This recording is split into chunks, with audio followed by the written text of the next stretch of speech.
আসসালামু আলাইকুম। সম্মানিত মাছ চাষি ভাই বন্ধুগণ, প্রতিবারের মতো আবারও আপনাদের মাঝে নিয়ে এলাম একটি নতুন মাছের ভিডিওতে আপনারা যে মাছগুলো দেখছেন, এই মাছগুলো হচ্ছে 2025 সালের অরিজিনাল তারাবাই মাছের পোনা।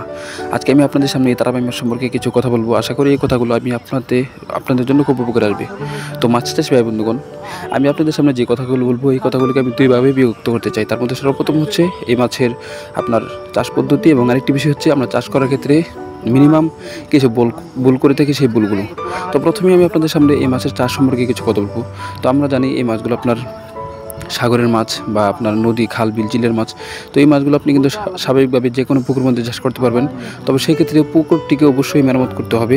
এবং আরেকটি বিষয় হচ্ছে যে এই মাছ আমরা যে পুকুরের মধ্যে চাষ করব, সেই পুকুরের পানি যদি পুরনো হয় তাহলে ভালো, আর নতুন হলেও কোনো সমস্যা নেই। যদি আমরা ছোটো মাছ এনে ছাড়িতে, সেক্ষেত্রে অবশ্যই আমাদেরকে নতুন পানির মধ্যে ছাড়তে হবে।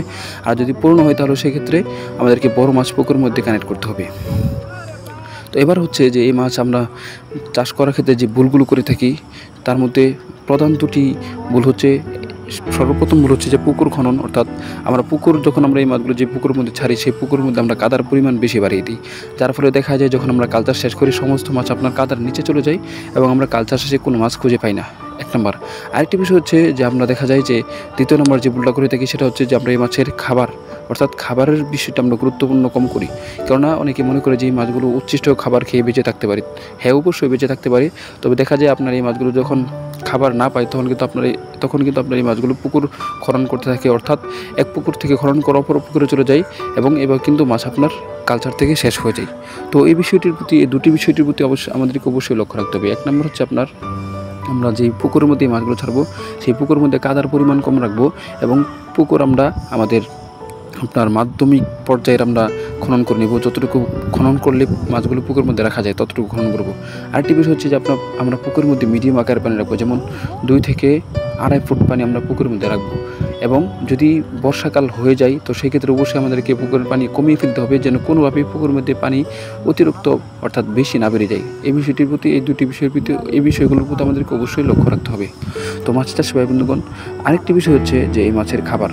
আমরা জানি যে এই মাছগুলো আপনার উচ্ছিষ্ট খাবার খেয়ে বেঁচে থাকতে পারে। অর্থাৎ পুকুরের মধ্যে যদি কোনো ধরনের আপনার প্লাটন বা যে সমস্ত আপনার কীটপতঙ্গ রয়েছে, এই সমস্ত কীটপতঙ্গ খেয়ে কিন্তু আপনার এই মাছগুলো বেঁচে থাকতে পারে। তবে এক্ষেত্রে দেখা যাবে যে আমরা এই মাছগুলো যে পুকুরের মধ্যে কালচার করব, যে মাছগুলো আপনার 3 থেকে 3.5 মাসের মধ্যে আপনার বাজারে উত্তোলন করার কথা, সেই মাছগুলো দেখা যায় আপনার অনেক বেশি সময় লেগে যায়। তো এক্ষেত্রে অবশ্যই আমাদেরকে খাবারের প্রতি গুরুত্ব আরোপ করতে হবে।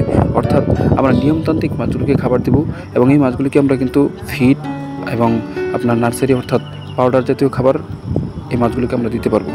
মাছ চাষি ভাই বন্ধুগণ, এবার আরেকটি হচ্ছে এই মাছের বারোজাত। মাছ চাষি ভাই বন্ধুগণ, আপনারা আমাদের ভিডিওর মধ্যে দেখতে পাচ্ছেন 2025 সালের অরিজিনাল তারাবাই মাছের পোনা।